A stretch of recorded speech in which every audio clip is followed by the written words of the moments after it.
तो कहानी की शुरुआत एक कपल से होती है जो जंगल में पिकनिक के लिए आए हैं। इन लोगों की बातों से हमें पता चलता है कि बेथ को 1 साल पहले कैंसर हुआ था, पर अब वो पूरी तरह रिकवर कर चुकी है। ये लोग अपना पिकनिक बहुत अच्छे से एंजॉय कर रहे थे, लेकिन बेथ अभी भी परेशान दिख रही थी। बेथ बार बार जे को कुछ बताने की कोशिश कर रही थी, पर जे अपनी एंजॉयमेंट में मगन होकर ना ही इस चीज को नोटिस करता कि बेथ उदास है, और ना ही इस चीज को नोटिस कर पाता कि बेथ उसे कुछ बताना चाहती है।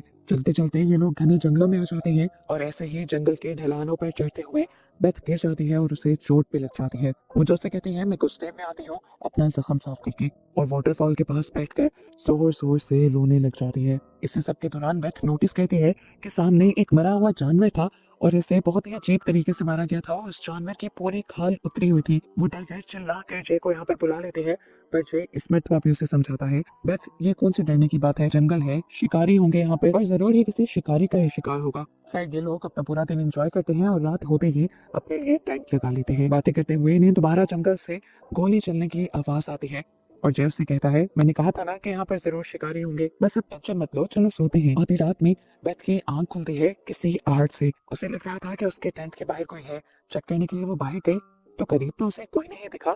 तो उसने थोड़ा दूर जाकर चेक करने का फैसला किया, और अगले ही सेकंड उसके सामने जॉय भी आ गया। वो हैरान थी कि उससे पहले जॉय यहाँ कैसे पहुंच गया, हालांकि वो तो उसे टेंट में छोड़कर आई थी। जय कहता है, क्या बात कर रही हो तुम, मैं तो पिछले 15 मिनट से टेंट में नहीं हूँ। ये सुनकर तो डर के मारे बेथ बहुत ज्यादा घबरा जाती है। उसने खुद देखा था कोई था टेंट के अंदर। ये दोनों भागकर टेंट चेक करने जाते हैं, तो देखते हैं कि अब वहाँ कोई भी नहीं था, पर इनका टेंट भी फट चुका था। साफ जाहिर था कि यहाँ पर कोई आया था। इनके टेंट पे जगह जगह ग्रीन कलर का स्टिकी लिक्विड भी लगा हुआ था, जिससे जाहिर हो रहा था कि यहाँ पर कोई जानवर तो नहीं होगा। यहाँ पर जरूर कोई ऐसी चीज है जिसके बारे में बेथ और जय जानते ही नहीं है। एकदम से इन्हें एक बहुत ही डरावनी आवाज सुनाई देती है। ये किसी क्रिएचर के चिल्लाने की आवाजें थी। वो घबरा कर यहाँ से भागने लगे, तो पहाड़ों पर भी उन्हें वैसा ही चिपचिपा लिक्विड नजर आया जैसा ये लोग अपने टेंट पर देख कर आए थे, जिसका मतलब कि वो क्रिएचर जो कोई भी थी वो यहाँ करीब ही थी। इसीलिए वो अपना रास्ता बदल लेते हैं और भागते रहते हैं, यहाँ तक कि सुबह भी हो जाती है, और घने दरख्तों के दरमियान में बेथ को एक साया खड़ा हुआ दिखाई देता है, और वो और भी ज्यादा डर जाती है। जय उसे काम डाउन करता है, और इस दौरान वो लगातार बाहर निकलने का रास्ता ढूंढ रहा था, पर यह जंगल उनके लिए भूल भुलैया बन गया था। उन्हें यहाँ से बाहर निकलने का कोई रास्ता समझ नहीं आ रहा था। भागने के चक्कर में ये लोग एक ऐसी जगह पहुंच भी जाते हैं जहाँ पर वो खौफनाक साया बेथ के सामने आ जाता है। बेथ उसकी पूरी बॉडी नहीं देख पाई थी, पर उसकी आंखें और सर देख पाई थी। वो अपनी आंखों के जरिए बेथ को पोसेस करना चाह रहा था, पर जे ने आके बेथ का ध्यान भटका दिया, और वो उसे लेकर दोबारा भागने लगा। भागते हुए बेथ उसे कहते हैं, मैं तुम्हें कुछ बताना चाहती हूँ, पर जे अब भी उसकी कोई बात नहीं सुनता। थोड़ा ही आगे बढ़ने पर जे का पाँव एक ट्रैप में फंसकर वो गिर जाता है। ये ट्रैप किसी इंसान का लगाया हुआ लग रहा था, लेकिन जो भी था इसकी वजह से जे अच्छा खासा जख्मी हुआ था। जे की खराब हालत को देखते हुए बेथ उसके लिए पानी लाने का डिसाइड करती है, लेकिन आसपास पानी का उसे कोई झरना नजर नहीं आता, और फाइनली एक कुआं नजर आने पर वो फौरन उसकी तरफ बढ़ जाती है। पर कुएं के अंदर पानी नहीं था, बल्कि बहुत सारे इंसान और जानवरों की लाशें थी। ये देखकर वो डर गई, और समझ भी गई कि ये उसी शैतान का ठिकाना है जिससे वो भाग रही है। डरकर चिल्लाते हुए बेथ यहाँ से भागने की कोशिश करती है, तो दरख्तों से बनाए गए एक जाल के अंदर फंस जाती है, और अब वो साया भी बेथ के सामने आ जाता है उसे मारने के लिए। पर इससे पहले कि वो उसे मार पाता, बेथ को कोई बचा लेता है। वो बेथ को उसी रास्ते पर ले आता है जहाँ पर पहले जय भी था, और फिर जय को अपने कंधे पर डालते हुए वो दोनों को अपने घर ले आता है, और अपना नाम इन दोनों को क्वीन बताता है। वो बताता है कि बेथ ने अभी जिस क्रिएचर का सामना किया है उसका नाम विंडीगो है। बहुत से जानवरों और इंसानों का शिकार कर चुका है वो, और मैं उसका शिकार करने के लिए यहाँ पर आया हूँ। विंडीगो का नाम सुनकर जय भी डर गया था। विंडीगो की बहुत सी कहानियां उसने भी सुन रखी थी, और वो बेथ को बताता है कि ये जंगल में खोए हुए इंसानों को ही अपना शिकार बनाता है। मैंने बहुत सी इसके बारे में कहानियां सुनी थी, पर मुझे लगता था कि ये सब बातें झूठ होंगी, पर अब लगता है कि हम उसका शिकार बन चुके हैं। जय की हालत भी बिगड़ती जा रही थी बहुत ज्यादा। बेथ उनसे कहते हैं, प्लीज आप हमें यहाँ से बाहर जाने का रास्ता बता दें, अगर जय को ट्रीटमेंट नहीं मिला तो वो मर जाएगा। क्वीन बताता है कि मैं भी तुम्हारी तरह इसी जंगल के अंदर फंसा हुआ हूँ। मैं अपनी वाइफ के साथ यहाँ पर आया था, और मेरी वाइफ पर भी विंडीगो ने हमला कर दिया और उसे मार दिया, और अपना बदला लेने के लिए ही मैं विंडीगो को मारना चाहता हूँ। मुझे भी यहाँ से बाहर जाने का कोई रास्ता नहीं पता। बेथ रोने लग जाती है, और उससे जब मदद की भीख मांगती है तो क्वीन कहता है, चलो ठीक है, एक मिनट पर ट्राई कर लेते हैं। दोनों मिलकर बाहर जाते हैं, रास्ता ढूंढने की कोशिश करते हैं, और अगर रास्ता मिल गया तो जय को यहाँ से निकाल कर बाहर ले जाएंगे। ये दोनों अब रास्ता ढूंढने के लिए बाहर चले जाते हैं और एकदम से बेथ दिखती है कि क्विन उसके पीछे से गायब हो गया था। वो बहुत ज्यादा घबरा गई और तभी उसके इर्द गिर्द वो काला साया धुएं की तरह मंडलाने लगा। बेथ बहुत ज्यादा डर गई और फिर उसे गोली चलने की आवाज सुनाई दी। देखने को मिला कि गोली क्विन ने ही चलाई थी। वो बेथ को बाहर रास्ता ढूंढने के लिए नहीं लेकर आया था, बल्कि वो बहाने से बेथ को अपने शिकंजे के तौर पर लेकर आया था, जिसकी आड़ में वो विंडिगो का शिकार कर सके। पर विंडिगो इस गोली से नहीं मरता और क्विन बेथ का हाथ पकड़कर भागने लग जाता है और उससे कहता है ये गोली उस साय को बस कुछ ही देर के लिए दूर रखेगी और इतने में ही हमें अपने घर वापस जाना होगा।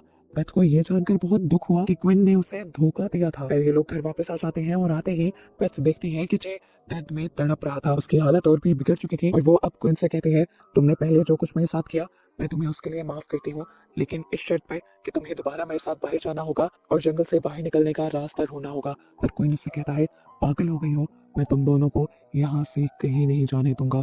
ये बात सुनकर बेथ को गुस्सा आ जाता है और वो पूछती है आखिर तुम मुझसे चाहते क्या हो। क्वीन कहता है मैं तुम्हें ही चाहता हूँ। मैंने देखा है विंडी को जिस भी इंसान को देखता है उसे मार देता है, लेकिन उसने तुम्हें नहीं मारा क्योंकि उसे कुछ बॉडीज ऐसी भी चाहिए होती हैं जिसके ऊपर वो अपना पूरा कब्जा जमा सके, और कब्जा जमाने के लिए उसे कमजोर बॉडीज चाहिए होती हैं। मुझे ये बात पता है कि तुम बीमार हो और बीमार लोग विंडिगो का अच्छा शिकार बनते हैं, और जब वो तुम्हारी बॉडी हासिल करने के लिए आएगा मैं तभी उसे मारना चाहता हूँ। बेथ ये सारी बातें सुनकर घबरा गई थी। जो सच्चाई उसने अभी तक अपने हस्बैंड को नहीं बताई थी, क्वीन और विंडिगो को ये सच्चाई कैसे पता चल गई थी। असल में कैंसर ट्रीटमेंट के बावजूद भी उसकी टेस्ट रिपोर्ट दोबारा से पॉजिटिव आ गई थी, यानी उसे कैंसर दोबारा हो गया था और यही बात वो हमेशा से जो को बताना चाहती थी। क्वीन बेथ से कहता है मैं तुम्हारा दुश्मन नहीं हूँ, मेरी बात मान जाओ। मैं जानता हूँ कि अगर तुम दोनों बाहर गए तो विंडिगो तुम्हारे साथ वही हाल करेगा जो उसने मेरी वाइफ के साथ किया था। बेथ परेशान होकर बैठ जाती है क्योंकि उसे पता चल गया था कि क्वीन उसे बाहर जाने नहीं देगा। वो उसके सोने का इंतजार करती है और फिर यहाँ से बाहर जाने का रास्ता ढूंढ रही होती है तो उसे क्वीन के ही घर का फ्लोर थोड़ा सा ढीला होता महसूस होता है। जब वो खोलती है तो उसके नीचे एक पूरी टनल थी। बेथ हैरान हो गई, उसे लगा कि शायद ये जंगल से बाहर निकलने का खुफिया रास्ता होगा, पर अंदर जाने पर उसने देखा कि यहाँ पर बहुत से लोगों की लाशें थी। और भी ज्यादा डर गई, उसे लगने लगा कि कोई ने जरूर उससे झूठ बोला होगा और वो खुद ही इन दोनों का शिकार करना चाहता है।